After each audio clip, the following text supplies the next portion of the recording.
안녕하십니까. BNSTV 뉴스를 시작하겠습니다. 천안, 박주환 기자, 업무 추진비 사적 유용과 채용 비리 의혹 등으로 경찰 수사를 받아온 김대식 천안의료원장이 업무상 횡령 혐의로 검찰에 넘겨졌습니다. 다만 함께 제기됐던 채용 방해와 배임 혐의에 대해서는 증거 불충분으로 무혐의 처분이 내려졌습니다. 천안 동남경찰서는 지난 29일 김 원장을 업무상 횡령 혐의로 불구속 기소 의견을 달아 대전지방검찰청 천안지청에 송치했다고 밝혔습니다. 이번 수사는 지난해 7월 시민공익신고로 시작돼 약 6개월간 진행됐습니다. 경찰에 따르면 김 원장은 지난 2024년 12월 21일부터 2025년 5월 16일까지 천안의료원 업무 추진비를 사용해 업무와 직접적인 관련이 없는 외부 인사에게 근조 화환과 케이크를 보내는 등 총 18건의 부적정 집행을 한 혐의를 받고 있습니다. 수사 과정에서 김 원장 측은 해당 집행은 의료원의 대외 관계를 고려한 것이며 관련 규정을 충분히 인지하지 못한 법률의 착오에 해당한다고 주장했습니다. 그러나 경찰은 이를 받아들이지 않았습니다. 형법 제16조의 법률의 착오는 정당한 사유가 있을 경우에만 책임이 조각되는데 법원은 이에 대해 매우 엄격한 기준을 적용하고 있다는 설명입니다. 경찰은 대법원 판례를 근거로 김 원장이 업무 추진비 집행의 최종 책임자로서 적법성을 검토할 주의 의무를 다하지 않았다고 판단했습니다. 특히 집행 내역 상당수가 김 원장의 전 직장 인사들에게 집중돼 있었고 전임 원장과 비교해 집행 방식에 뚜렷한 차이가 있음에도 별도의 확인이나 시정 노력이 없었다는 점을 지적했습니다. 경찰은 적어도 위법 가능성을 인식하면서 이를 용인한 것으로 보인다고 밝혔습니다. 반면 직원 채용 과정에서 충남도지사의 승인 절차를 누락해 채용을 방해했다는 의혹에 대해서는 담당 직원의 단순 업무 착오로 판단돼 불송치 결정이 내려졌습니다.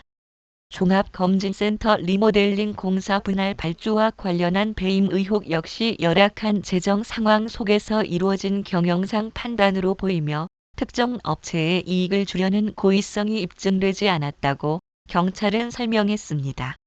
이번 수사 결과로 김 원장을 둘러싼 형사적 책임은 일부 가려졌지만 공공의료기관장의 도덕적 해이와 내부 통제 시스템 부실에 대한 비판은 불가피할 전망입니다.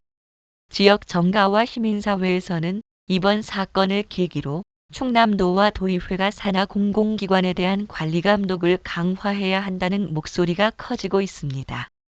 향후 검찰의 기소 여부와 이에 따른 충남도의 행정적 조치에 관심이 집중되고 있습니다. 다음 소식입니다.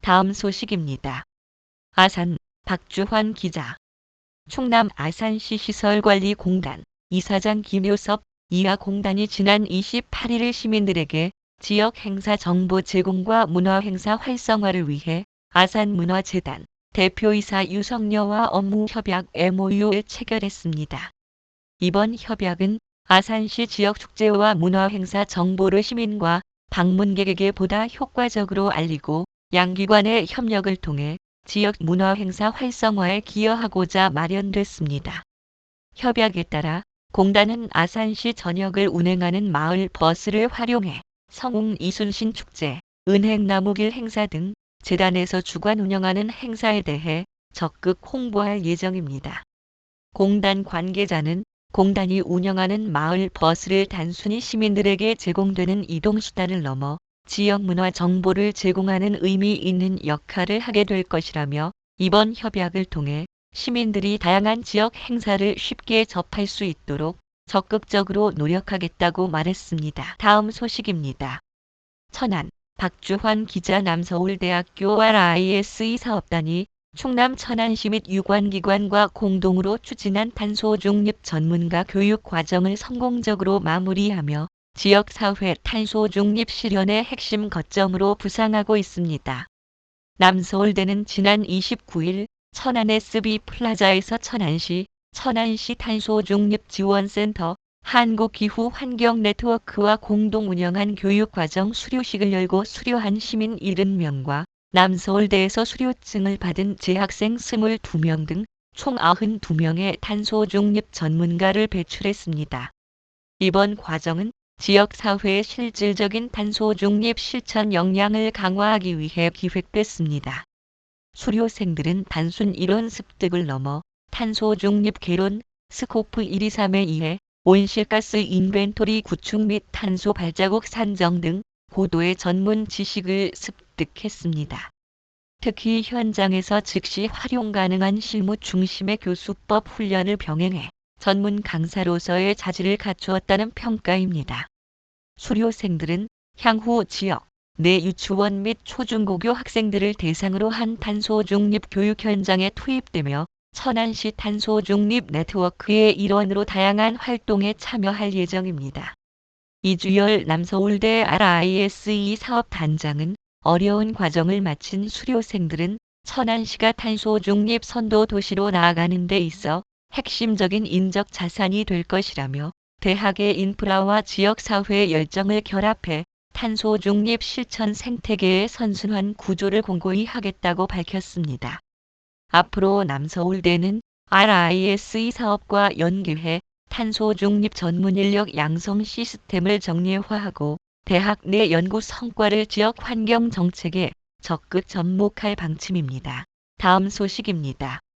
충청 박주환 기자 사단법인 세계여성평화그룹 글로벌 19기 멕시코 타바스코 후아레스 자치대학교와 멕시코 국립자치대학교의 교수, 학생을 대상으로 한 여성평화 강사교육 오리엔테이션이 성황리에 마무리됐습니다.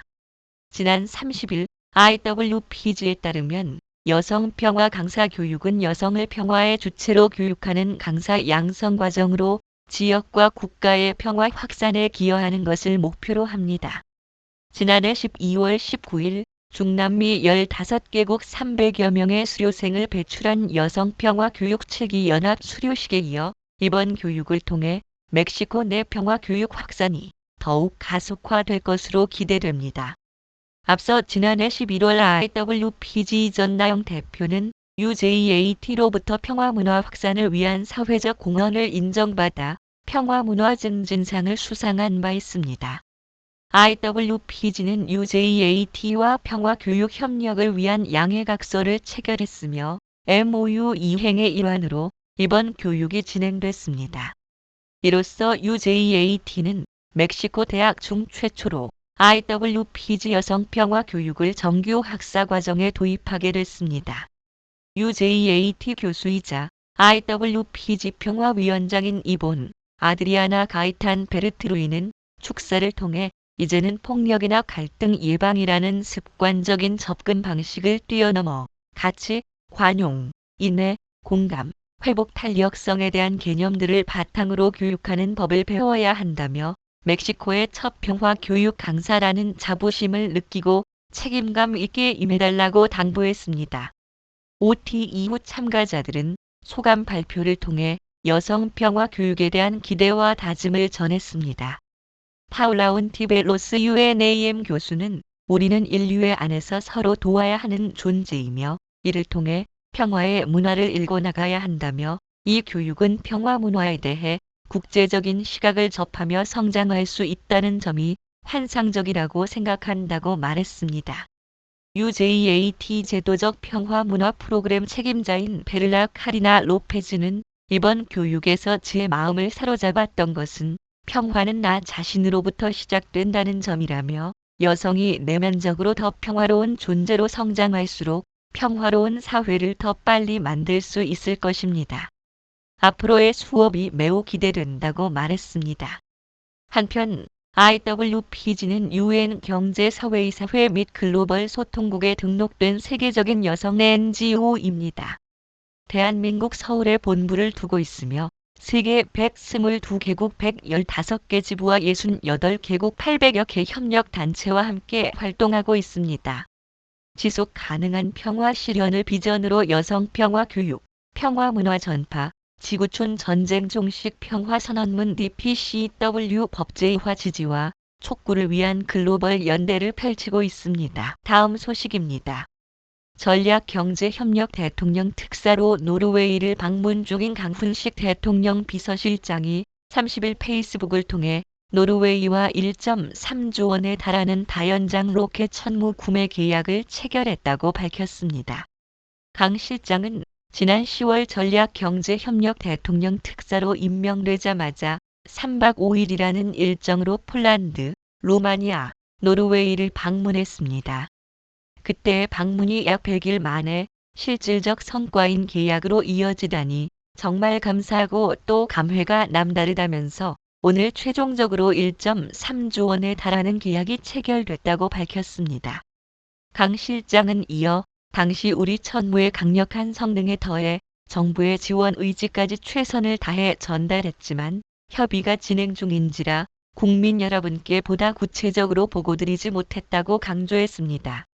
또 그는 작년 말 폴란드와의 5.6조 규모 계약 이후 북유럽 국가 대상 수출로는 최대 규모인 이번 노르웨이와의 계약까지 이제 우리 방산이 동유럽에 이어 북유럽 진출의 교두보를 확고하게 마련했습니다. 조만간 더 큰 성과로 이어질 것으로 기대된다고 밝혔습니다. 아울러 강 실장은 K방산 4대 강국이라는 목표를 향한 성공적인 첫걸음을 성공적으로 내딛었으니 한 걸음씩 꾸준히 나아가겠다며 방산 수출 200억 달러 시대를 열고 우리 방위 산업이 국가 경제의 새로운 성장 동력이 될 수 있도록 계속해서 최선을 다하겠다고 다짐했습니다. 이상 BNSTV 뉴스를 마치겠습니다. 감사합니다.